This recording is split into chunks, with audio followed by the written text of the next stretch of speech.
got yoga problems. Ow! Got him. Oh.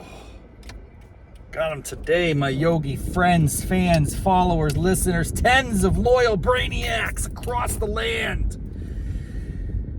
Oh boy, what a choice. What a choice, man. It's just one of those things, you know. I'm in a studio that offers a lot of different times. But on Thursdays, the closer studio does not, I repeat, does not offer a 6 a.m. class. And you know me, early bird gets the worm, or early yogi gets the pose.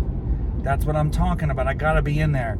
The earliest C2, that is core power 2, vinyasa flow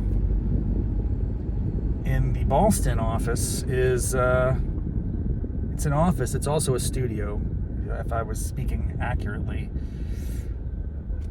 The earliest is 7:15. It's not even 7:15, dude. It's like 7:10.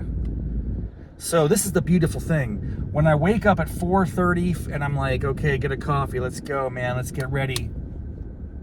I had this idea in my mind. It's like inner voice says, no, go back to sleep. We can always do the 7:15 class, which is a lie. In my experience, it's just a lie. Because if I fall back asleep, I don't get up in time to do the 7:15 class, or then I just lose the motivation. And I'm like, I'll just take a walk around the neighborhood, which is nowhere near as intense or challenging. So I don't know how I pushed through this morning. I really wanted to go back to bed. But I feel good now. I think I need to take a moment to reflect on the fact that there are people pouring into that 7:15 a.m. class as we speak, as I sit here before you right now in this present moment. I am finished with my yoga for the day. And those people haven't even gotten started. I'm ahead of the curve. It feels good. Even though I feel bad physically because I was broken and dismantled in this recent experience today, I feel good knowing that it's over. Although it's never over, it's a perpetual struggle. But for the moment, I'm a little bit ahead of the curve, and I like that. Oh, the problem of the day is, again, the chin stand. Can someone explain to me who on earth created that pose and why, and what were you thinking? I don't know how to describe it. If you just gotta Google it and look it up. It's really insane. Headstands are great. I can do headstands all day long. I can headstand with the best of them. Chin stand is like a headstand, but you're on your chin, so therefore your head is up, your neck is scrunched. It's insanity, and it's not ever, I don't think, gonna happen in my lifetime.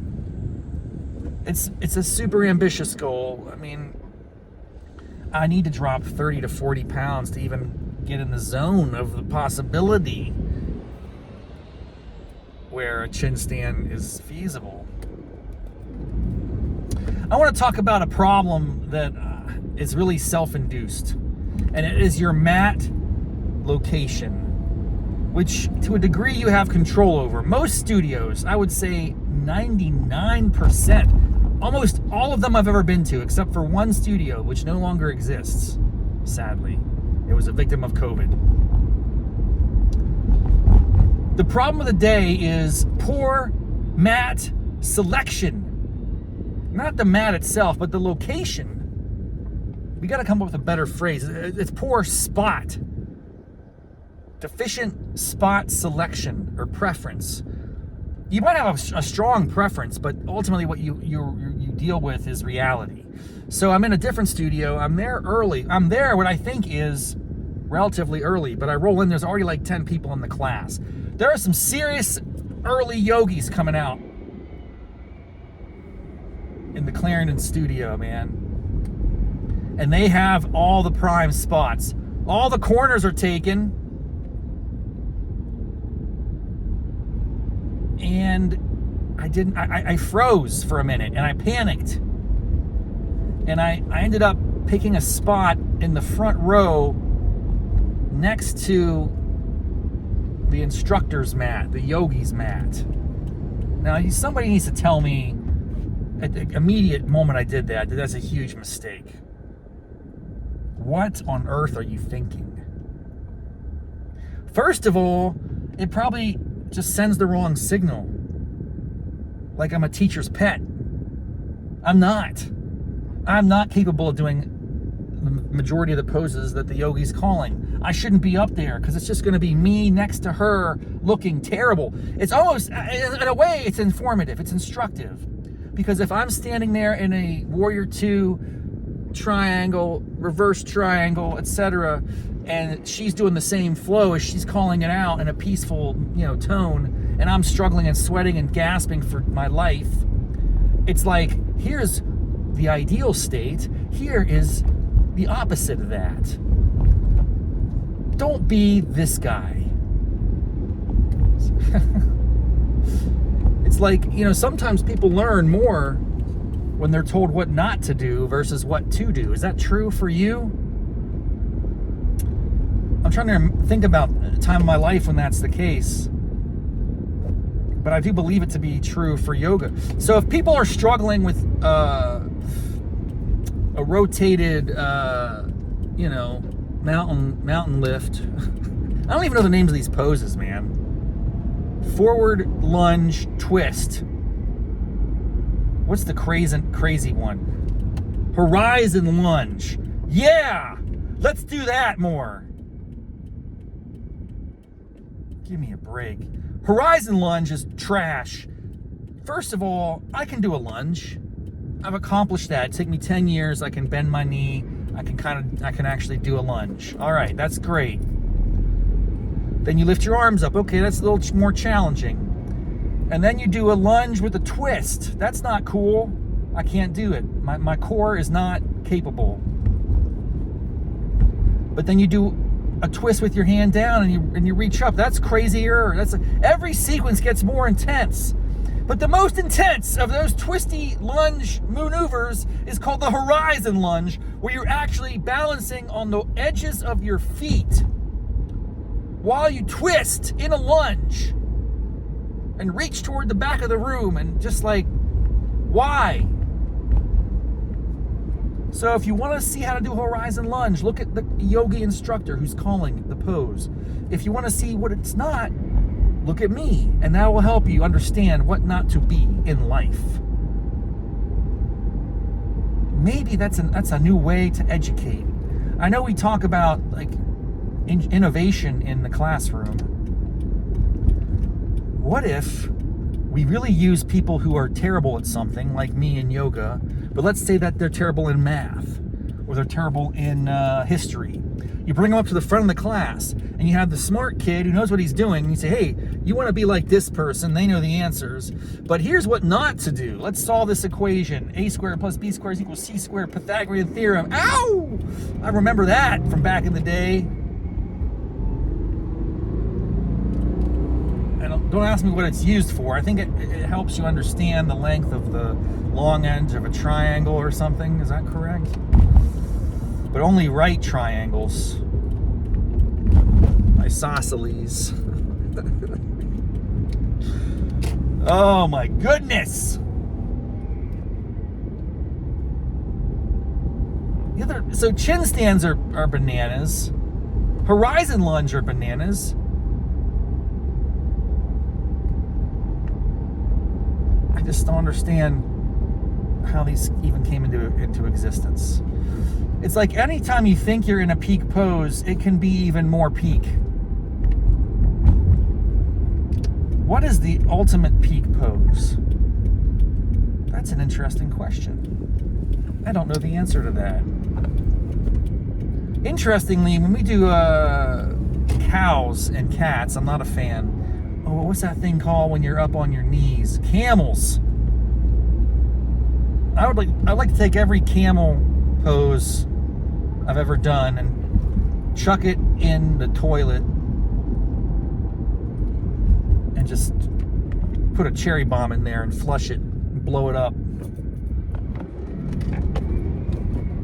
I don't need it. You don't need it. The world doesn't need the camels. And I will say this: there's some people who say the camel is the peak pose. Oh, and then when you're done with the camel, they're like, I know, maybe you had some crazy things come up. You know, they don't say crazy because that's not the word you're allowed to use anymore. Everything is very sensitive about how you talk to people. You don't want to trigger anybody. There are crazy people in class. We don't want to use the word crazy. It might offend them and cause them to flip out. So I respect it. But it is crazy in the sense that that's a fun word that we used to use all the time to suggest silly or goofy or ridiculous or absurd. So there's lots of acronyms, or not acronyms, what are they called? Syllogisms? No, it's a syllabus. No, it's a colloquial phrase. No, it's just, there's a word for this. Whoa. What's it called? Allegories? No. Syllogism? Syllables? No. Tired, man. Thesaurus. That's what we need. And the thesaurus helps you discover what? Synonyms, baby. Synonyms. That's what I'm talking about. There must be a lot of synonyms for the word crazy, and I gotta start incorporating them into my vocabulary, because I've been told a few times, don't say that. I don't know where that came from. That's not a bad word yet. Meanwhile, some other words are coming back into rotation, and some of them I don't think should, like the R word. I don't know why people are still using that. I don't know. It's hard to unlearn those social norms, man, once you adopt them. Oh, so I got to come up with some new words for crazy, maybe. I don't know. But the camel pose is crazy. How about that? What if I just use the same word but with a different inflection? I put the emphasis on the wrong syllable or whatever. Austin Powers. Oh.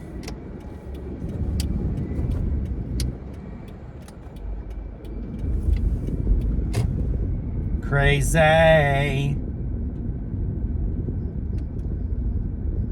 Oh my. So at the end of class, the yogi said she's leaving in a few weeks. That stinks. She was great.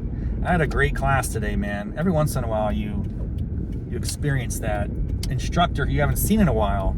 I walked in and she recognized me. Oh, welcome back. It's been months. Like she's guilting me. She didn't say that. I was imagining that. I think she was looking me up on the computer, like, where's this guy been? Well, I've been at the other studio, but I recognized her. I remember, oh yeah, she's good, and I was very excited as we go through the flow. Although I was right there next to her, looking like a tool. You know, it was bad. I was sweating all over the place. It is what it is. Bottom line, poor mat selection. It will throw you off. I mean, for the first 10 minutes of class, I was like, I don't think I'm in the right spot. But once you sit down, it's difficult to get up and like recalibrate, you know? It's not easy to reestablish your position. It doesn't, because then people wonder why, you know, like, what have you done? No, actually, no one cares. You're overthinking things as usual. I'm tired, man. I'm tired. I'm sore, but I'm committed. And I'm finished with class. Those other suckers are still just getting started in the 7:15 class, so that makes me feel good. Whenever I have an ache and pain, I'm gonna remember that I beat them, and that's gonna power me through the day until the next time I subject myself to this torturous craft. Thank you very much for joining me. Avoid all camel poses. Horizon lunges, chair twists, and anything in that neighborhood. It's my advice to you. Have a great day. Namaste, mofos.